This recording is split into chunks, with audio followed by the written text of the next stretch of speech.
Hi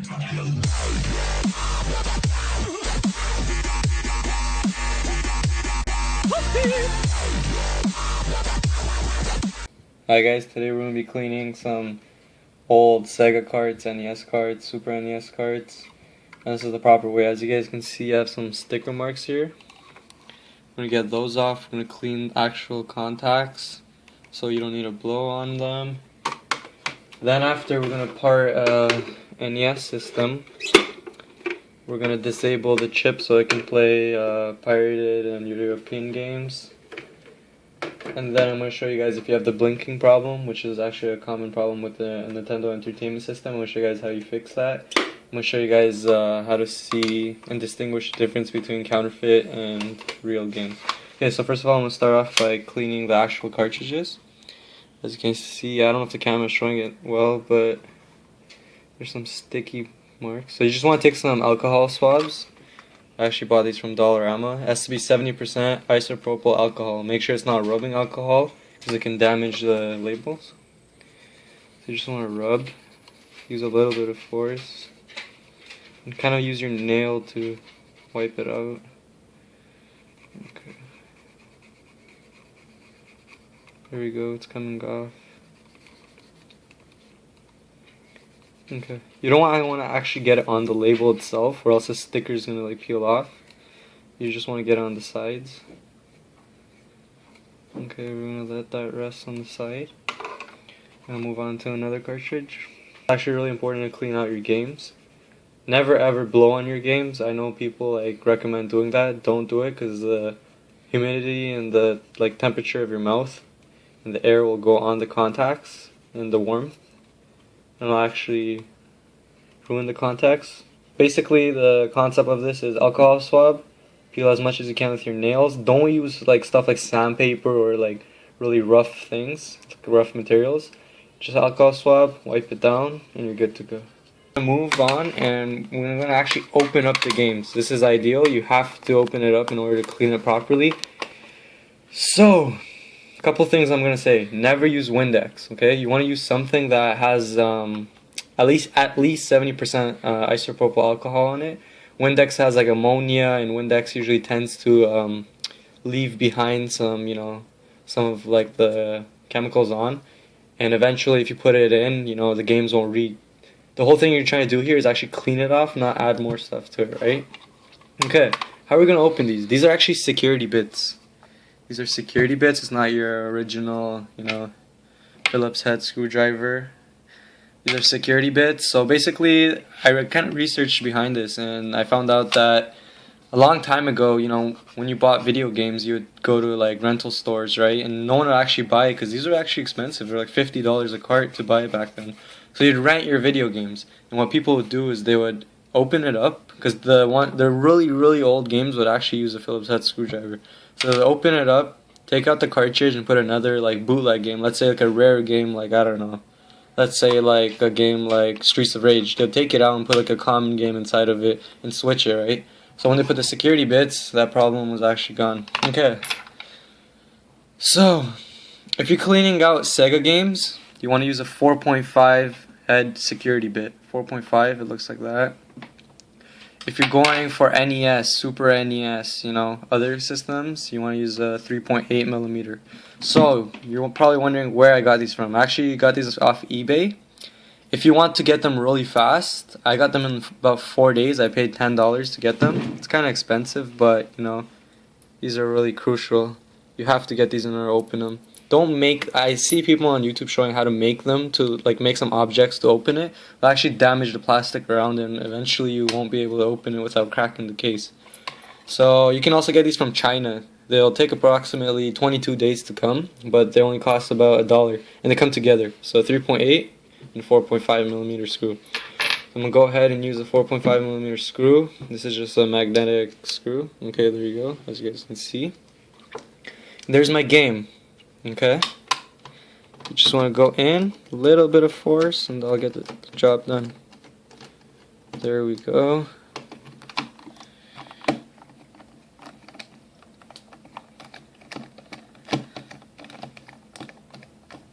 Okay, as you can see, we opened it up.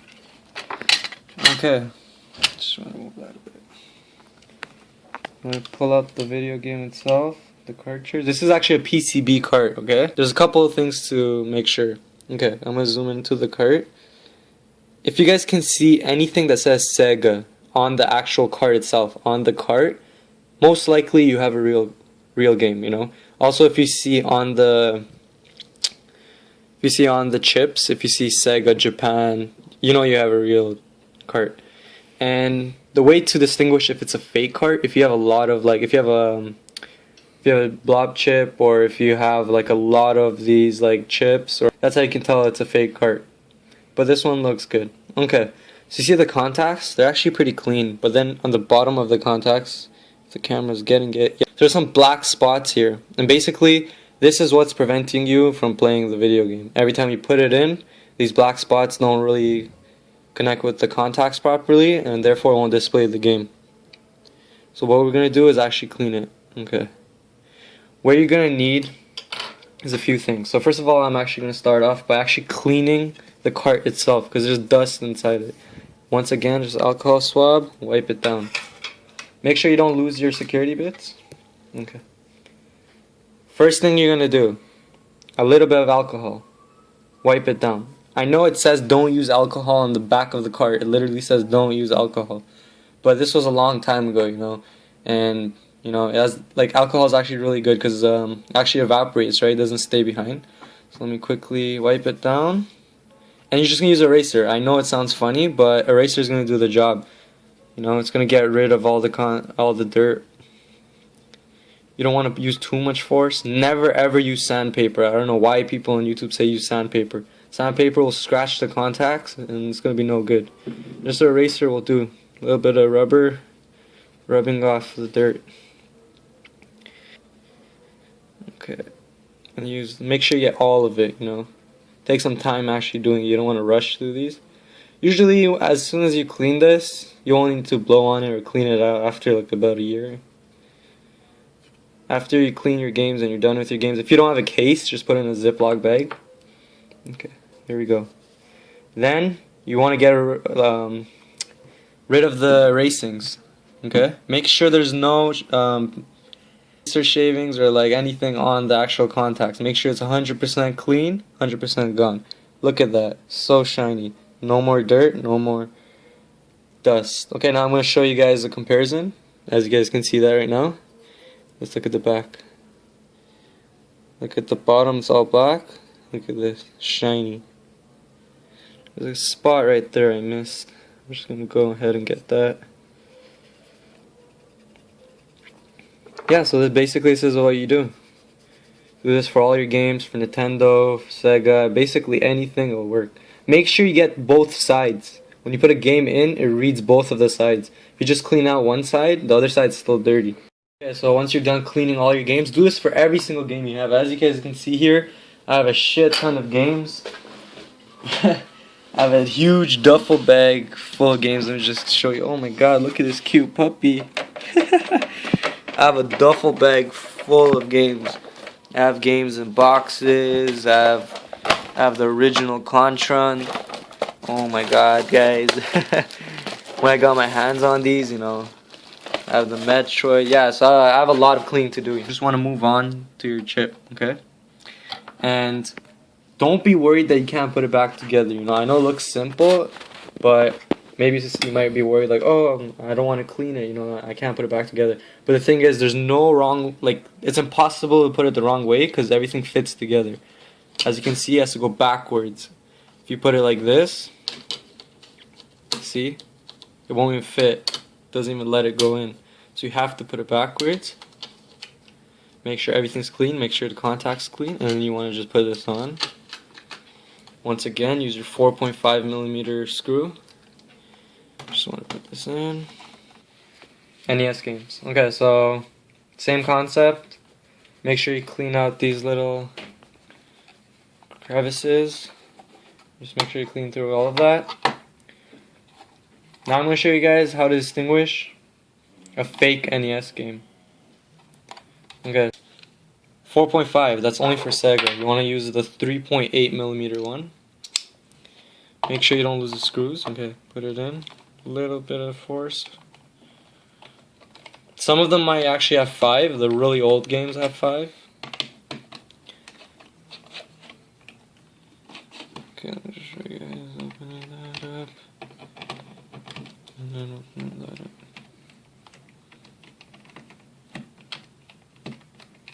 Okay. Now just a little bit of force, and there you go. Okay. Yeah, you guys expected this cartridge to be like all the way up here. Why is there a huge gap here? Okay, I actually already cleaned out this game. If you can just zoom a bit inside. Yeah, I actually already cleaned out this game. So I'm not going to clean it again. I don't want to expose this to too much alcohol. But I'm just going to show you guys. Okay. So, a couple of things that you can see first is there's actually 2 chips here. Okay. And on them there's actually a code. Okay. You can Google this code. And if you see a lot of things pop up like come by computer parts, come by, okay, you can automatically distinguish that your game is fake. Okay, this code, if it brings nothing up when you search it, right here, if you search up these codes and it brings nothing on the internet, then most likely your game is real. Another way you can tell is look on the PCB board itself. If you see right there, it shows, right there, it says 1989 Nintendo. Okay? That's another sign that you can tell it's real. If you see a lot of wires on it, blobs, if you see a lot of chips all over the place, no Nintendo, you can definitely guarantee that your game is fake, okay? And you can just tell by the chips and searching it online. This is a real game, okay? And I'm going to show you guys a fake one.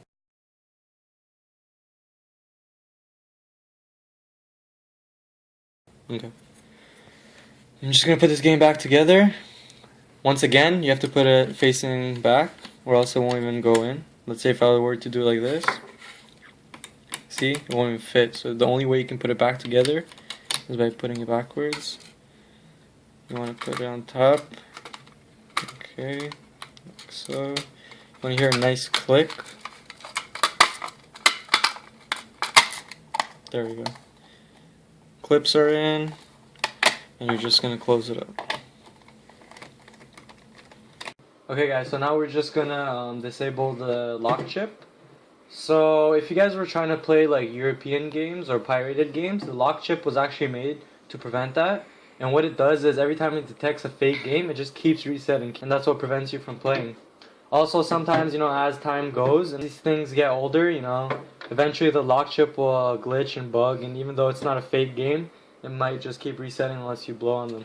So I'm going to show you guys what to do. So first of all, we're going to start off by, so we're actually going to unscrew all of these. You can just use a Phillips head screwdriver.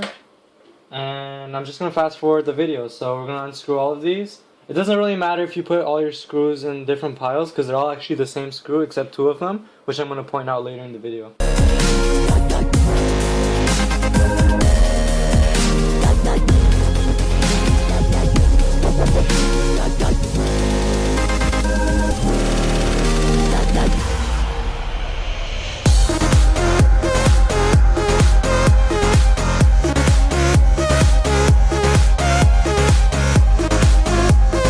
Took out all the screws. As you guys can see, it's a bit dusty. This is actually going to get some cleaning, and I'm actually going to repaint this. So if you guys want to see what this looks like after I paint it, give me a thumbs up. Okay, so now this is what you get. Look, it's actually really dirty. It's actually one of the dirtiest Nintendo consoles I've seen. Okay, so there's a lot of screws here. There's 1, 2, 3, 4, 5, 6, 7, 8, 9, 10, there should be 11 screws. So we're going to go ahead and unscrew these.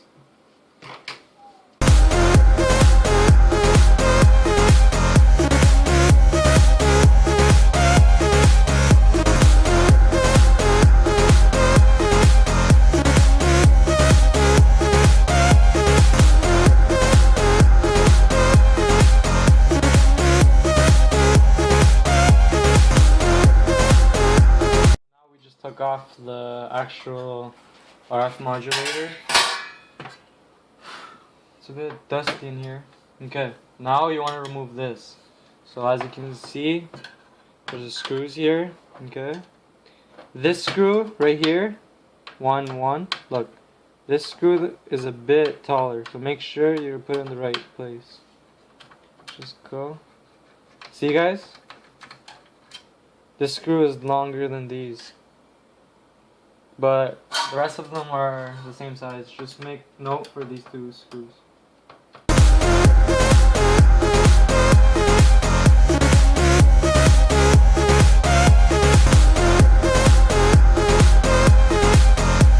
Now we're just gonna give a little wiggle, and you want this to actually come off.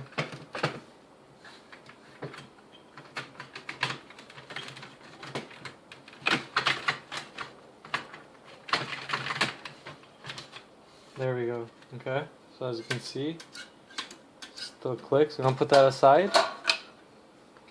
So now we're gonna go ahead.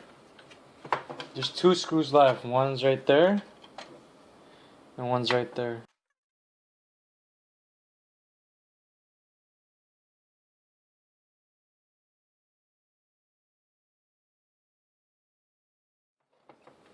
So now we remove those screws, and we can actually remove the whole cart. Okay. It's really dusty in here, but you can remove the whole cart. What you're looking at here is a 72 pin connector, okay? So when you put a game inside, the contact actually goes in here, okay? And if there's actually a lot of dust in here, it won't actually read the game properly, and therefore that'll be a reason why your console will be blinking. So you just want to flip it over and take out the 72 pin connector. Just a little bit of force will get the job done. Push a little bit from the sides. You don't actually put your fingers on the 72 pin connector, and there you go. That's a 72 pin connector. Okay, we're going to be cleaning that out. So I'm just going to go ahead and get alcohol swab, and we're going to get the contacts. So you just want to briefly wipe it down. You don't really want to use too much force. Now look at that. There's dirt already on it, you know. Briefly wipe it down.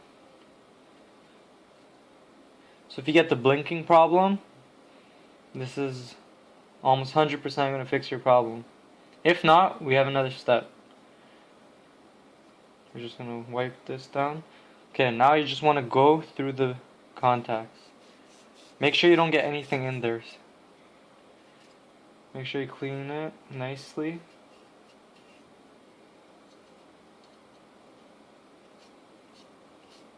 Wipe out anything that gets stuck.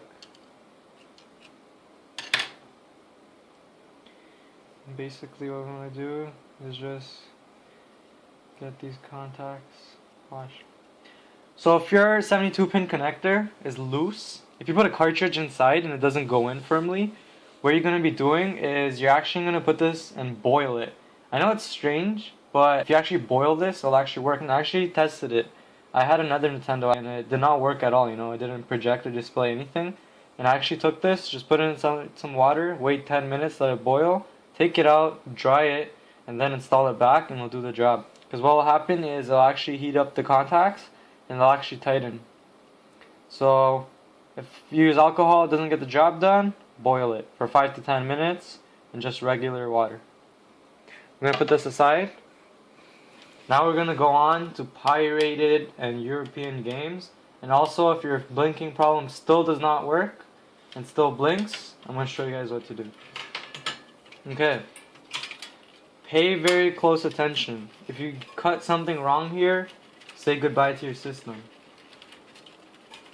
What we're going to do is we're actually going to take this off. Okay.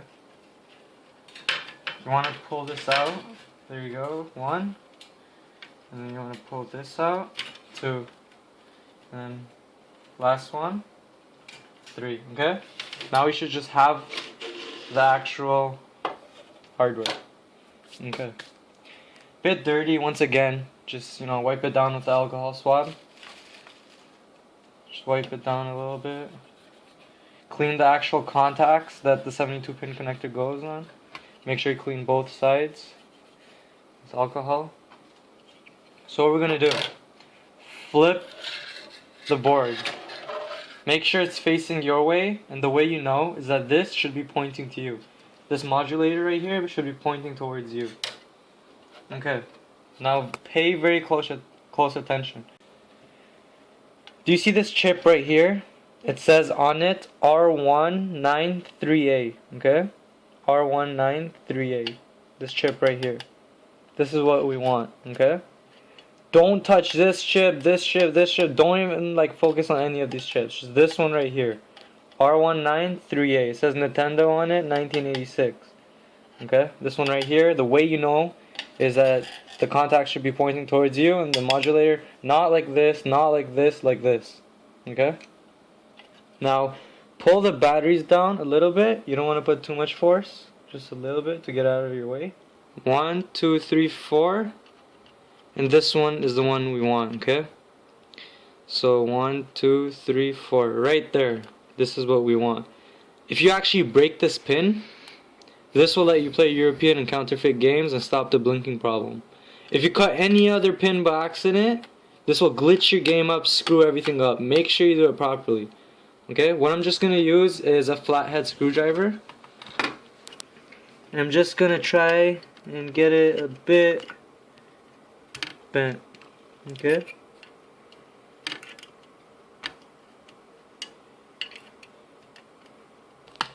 There we go, guys. We got it. So that's it. And you just want to bend it down.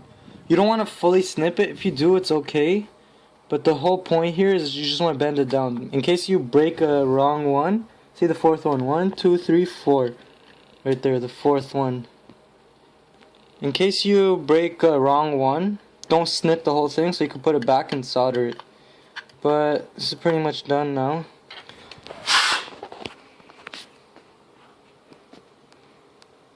So after you do this, you just want to put everything back in the proper order. Make sure every contact is in the proper wire. Close it up. Make sure there's 2 longer ones. Clean everything throughout. Clean all these contacts. See, I didn't clean it properly. I'll do this after.